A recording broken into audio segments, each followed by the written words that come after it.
Yeah, go ahead, Szymon. Thanks for Okay. waiting. Hello, my name is Szymon, and in this talk I will present you how to set up and what it is load balancing. We will use HAProxy and Nginx. It's a little bit extended presentation I did already. It was on last cool days, but I added some more configuration bits so you can set up this on your own. Yes, and first I will talk why we need load balancing.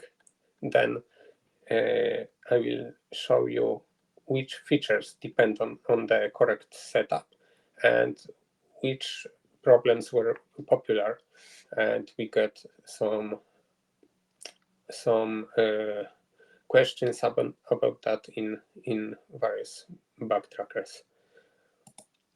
Yes, so if life would be simple, then we could have one browser, one person who joins the document on col.la online server, and then everything would be very.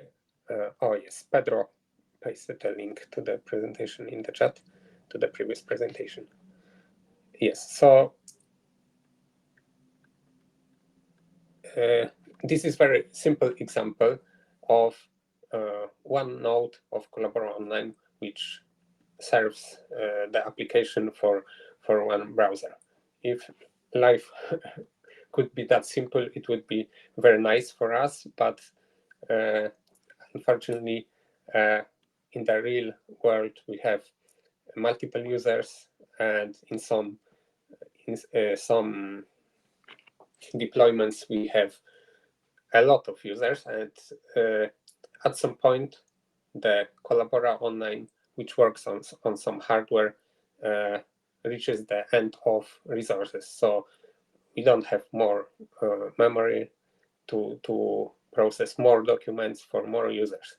So at some point, probably if someone would want to join the collaborative session, he would be rejected because the server cannot do more. And in that case, it's the sign you need a load balancer, because with that tool you can use multiple col.la online nodes, and the load will be balanced between them.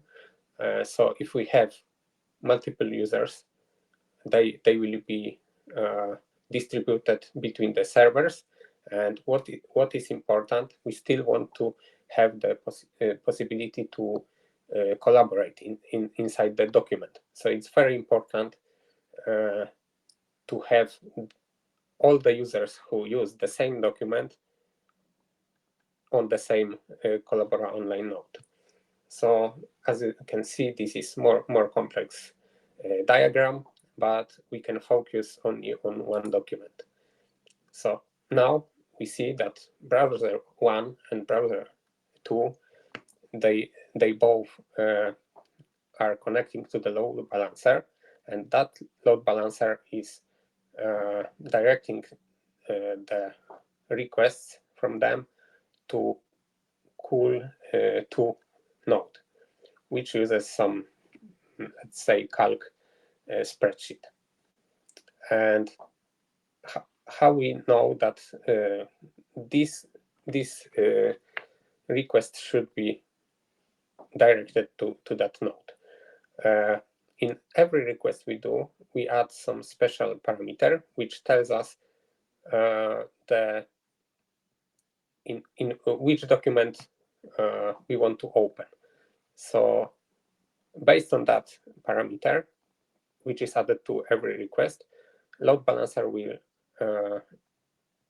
provide the response from the correct server. And it's very important, like I said, to do this correctly. So which features depend on that?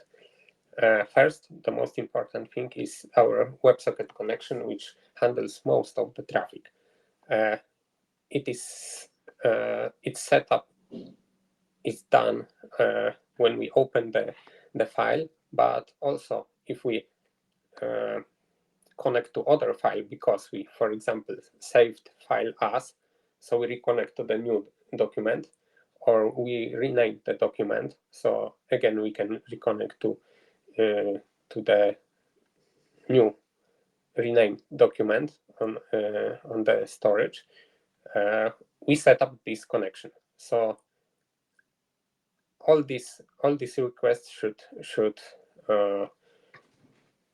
use the same parameter which I mentioned before, which is called WOPI source.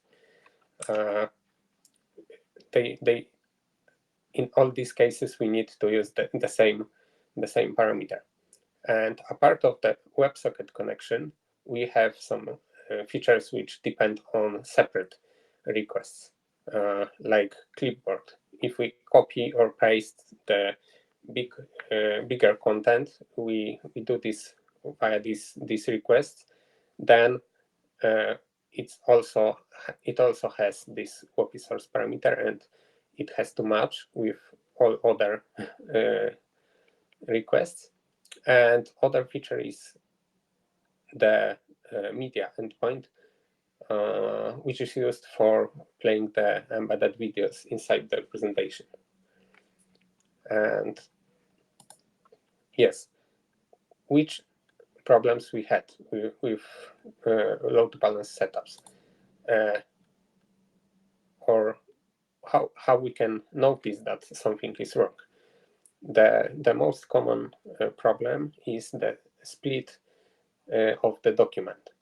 If we have two clients who want to open the same document, but somehow they land in completely different instances of the same document, which are on two different servers, and this causes problem because later, if it was modified on one of them, and then second user will want to save the same file, but with own modification, we will get conflict on the storage because something was changed before our save and after we open the file. And user in that case will receive some notification. He will get the dialog. Document was modified in the storage, and he can decide if he wants to overwrite the content on the storage, or maybe don't send own version, but maybe abandon that. And how this case can happen? As we can see, I marked the WOPI source as A and almost A.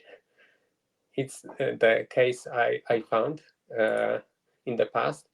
It was about encoding, because in some of the requests we used the encoded form of the WOPI source, but in other places we didn't use or to be more precise, the integration didn't use the encoded WOPI source.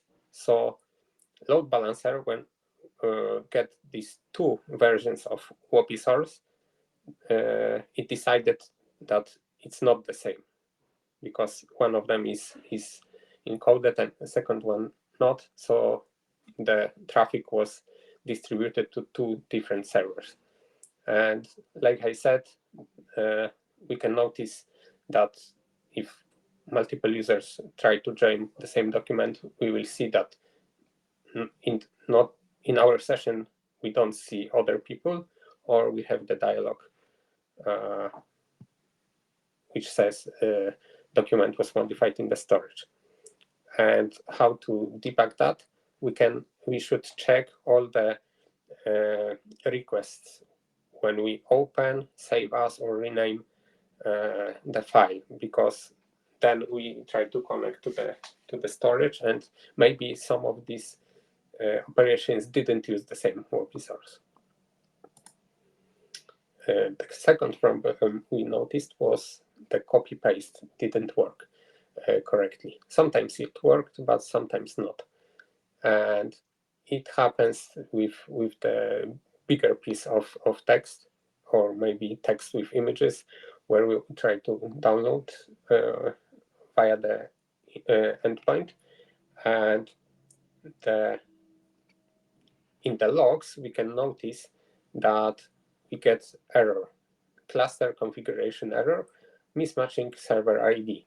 And we get some hashes of two different servers, because we identify all the servers with their hash. So then we can know that the requested content from the clipboard is not present on the server which received the request, because the request should be forwarded to some other server. And this again can happen when we have wrong encoding, and best will be to debug that, compare the initial WOP source when we just open the file, and when we request the content. They also should match. And yes, how we can configure the load balancing in our setup. We have documentation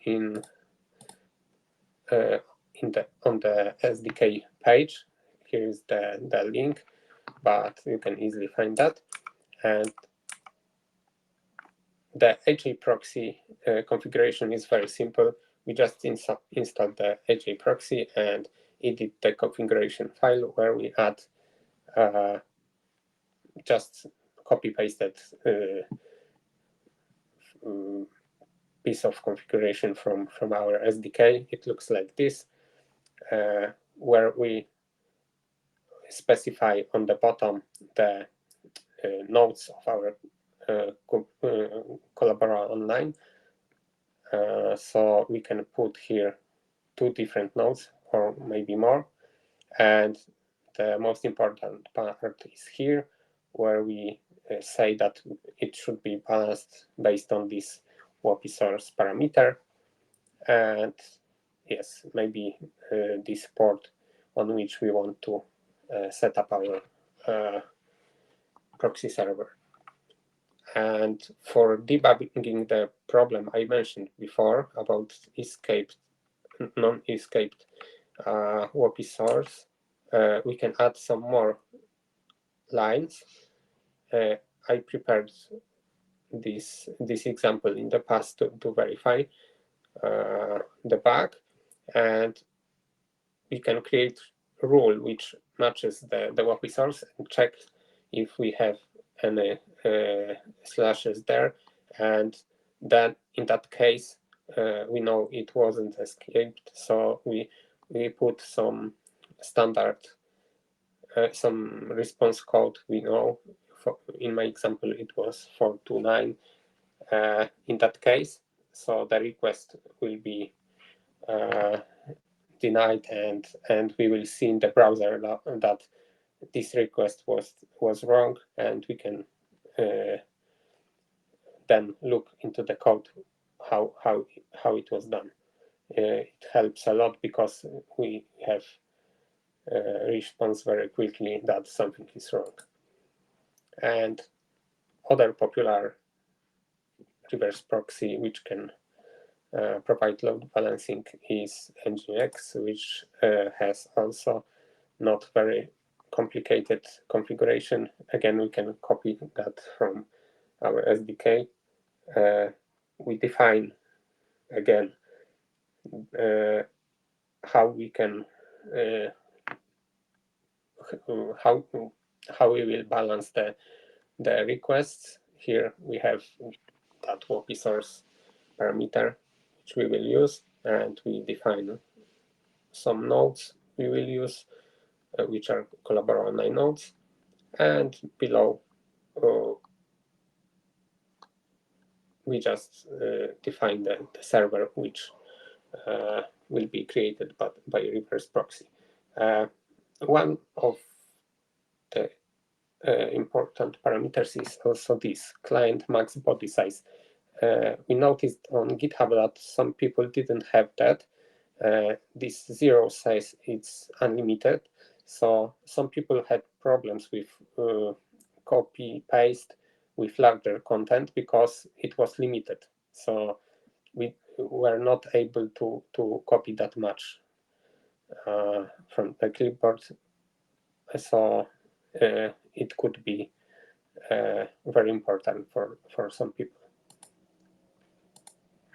Yes, and now I can show you some example how it works. Let me share a screen again.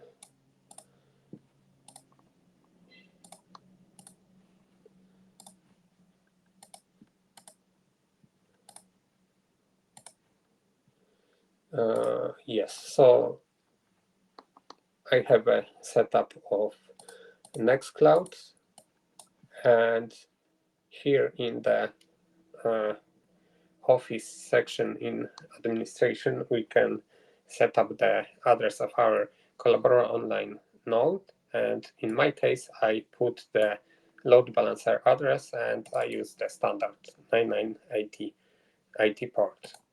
I click save, and as we can see, it was connected correctly. And yes, we can see that in this example is HAProxy machine. So we will check the configuration.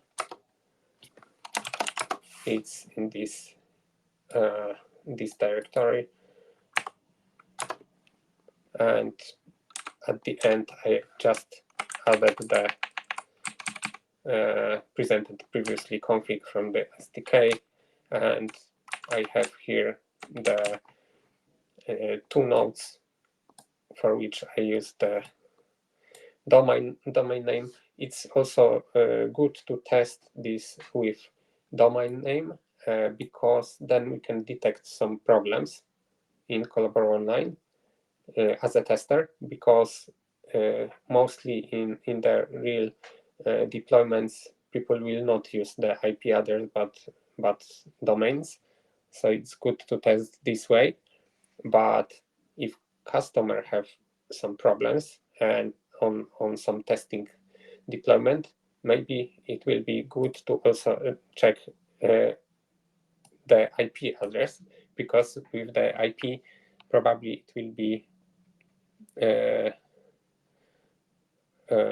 or maybe with single server, because then we can verify if it's the problem with the Collabora Online or maybe with configuration of load balancer.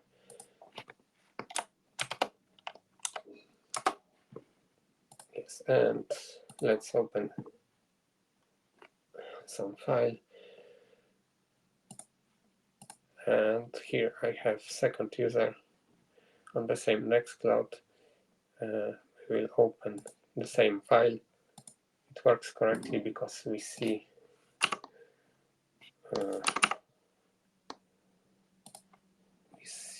the other user in this. It was more tools, and we can verify that the record.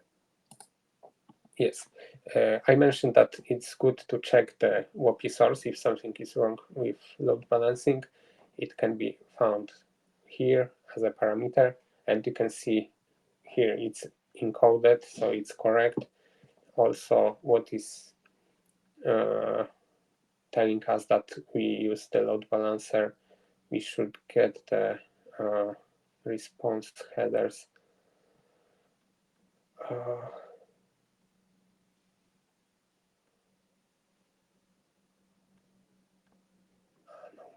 This is HAProxy. In Nginx, we can see that it is served by Nginx. Yes.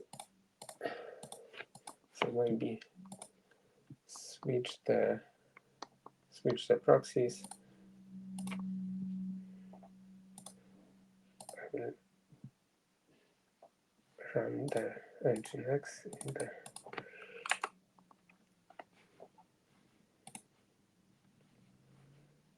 background. I think it works. Yes, it's the other instance, and here we can put the configuration in this sites enabled directory, and also I copied the configuration from our SDK. So we have again two nodes. Yes, and again let's check it was correctly connected and open the file. And this time, if we look into the requests response, we see that it's served by Nginx.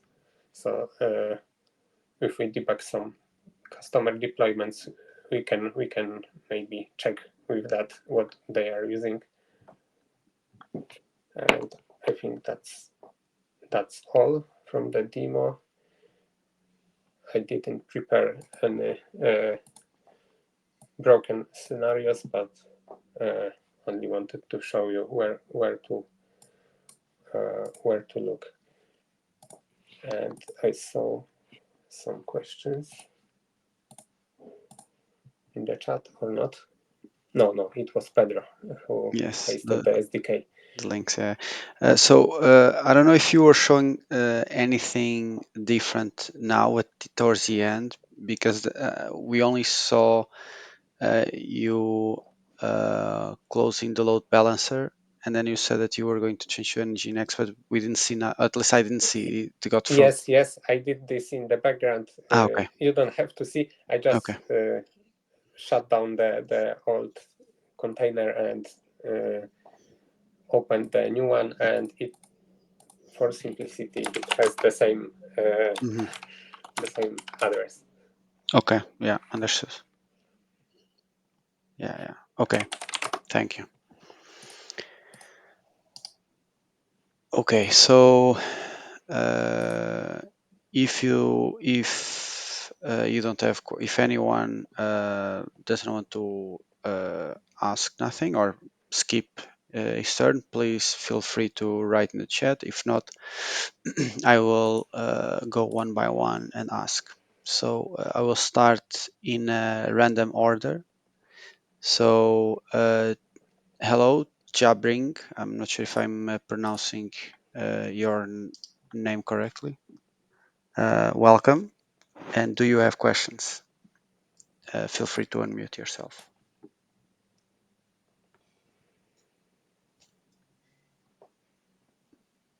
I see that you unmute yourself. Good, but I cannot hear you.